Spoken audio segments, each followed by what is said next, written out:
Okay.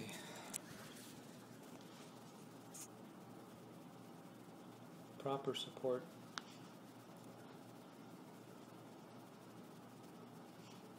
Suggested in attic. So it's, basically what I'm going to suggest is that you have a contractor come in, have a look at this. It's not a huge amount of work. Right. It's all pretty accessible.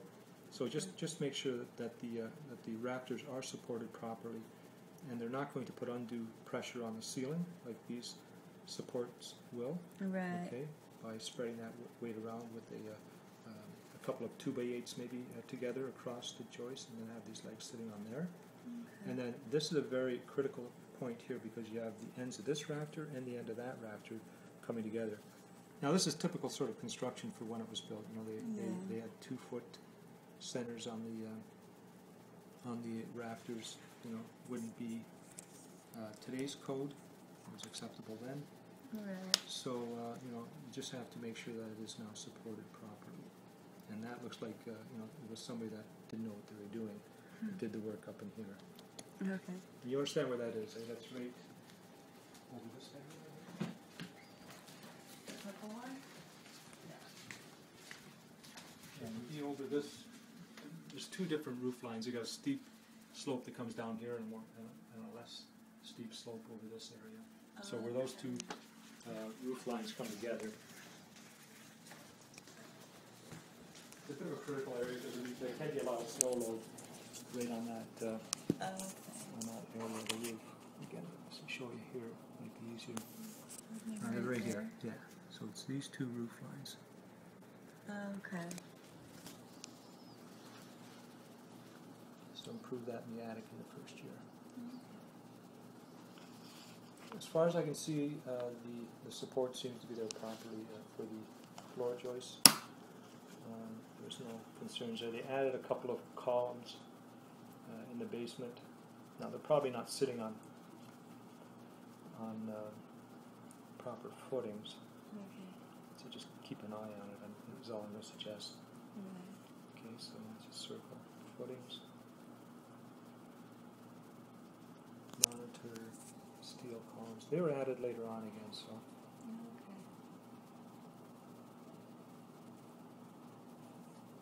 In basement.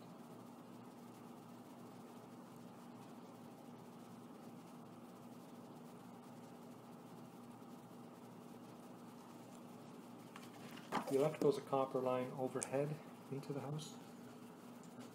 100 amp service. Main disconnect 100 amp fuses. Located at the west basement. System grounding is a copper line to ground rods. Not visible. Again, that's very typical. Distribution panel is 100 amp fuse panel. And there was one auxiliary panel that was also fuses that was located at the main. That was for the AC.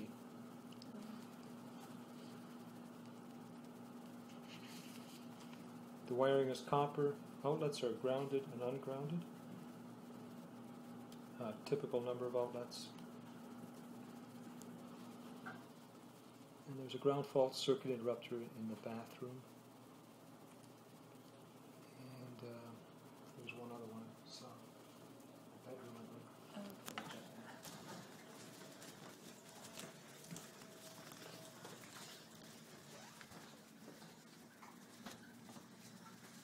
This is the bedroom upstairs. Oh, okay. Up in here behind. I'm pretty sure that's what it was. It's just one more. Okay, so that's going to be one of the things I am going to suggest that you add more of. Oh, okay. Ground fault circuit interrupters. I mentioned that ungrounded outlet here next to the kitchen sink. So ground fault circuit interrupters are desirable on the outside outlets first. There's a number of outside outlets, none of them are ground fault circuit interrupters. You understand how they work. They basically prevent you from getting a shock when you're in a vulnerable type situation, either direct contact with ground where you could be wet, or near a kitchen, Right. or near a sink or water. All right, so outside and to the left of the kitchen sink. Like, it just has less impedance, so it goes that way rather than through you, basically. It trips out the power. Oh, okay. It's monitoring where the power is going. It monitors the power coming in the positive and going back through the neutral, and that's always in balance. So if some of that power leaks somewhere else, it creates an imbalance in the outlet and it trips Okay. out the power. Oh, okay. Right, so it's pretty simple and it's very effective. So provide these throughout immediately. Mention fuses. Because you have fuses, I always make sure I point out the fact that you should have no more than 15 amp fuses for the branch circuits. Okay, so that would exclude things like the air conditioner in this case here. You don't have 240 volt circuits for a stove or a dryer. Don't think. I'll double check to see if there is a. Yeah, I guess. And do you know there's if we could supposed to add be a dishwasher or no? Well, you can always add a dishwasher. Yeah. You've got enough room. There's nothing there. Yeah, well, there's enough power coming in. You might not have physical room in this. So Yeah. they could do that. Actually, I think you do. There were a couple of places. There were a couple of spares in here. I'm almost positive. So you could actually add a fuse cartridge. So 15 amp for the branch circuits. So in this case, just replace the 220. Replace 20 amp fuses. Oh, okay.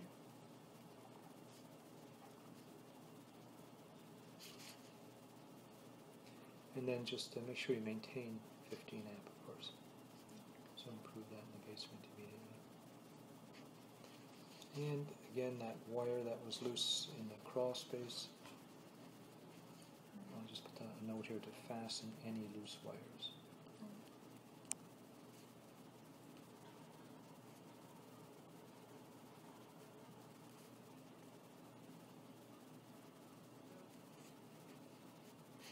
So improve that in the crawl space, I'll say immediately. You do have ungrounded outlets. Okay, some of the original wiring is not grounded. What you can do, if you choose to, you can run the branch, I should say the feed wires, to an entire circuit through a ground fault circuit interrupter at the panel. Okay, so then everything downstream from it is protected by that one ground fault. Right. Okay, so let's say all your living room outlets, bedroom outlets are not grounded. If you want, you can have them ground fault protected with one GFCI at the panel area for each circuit. So Okay. I'll put a note here to run feed wires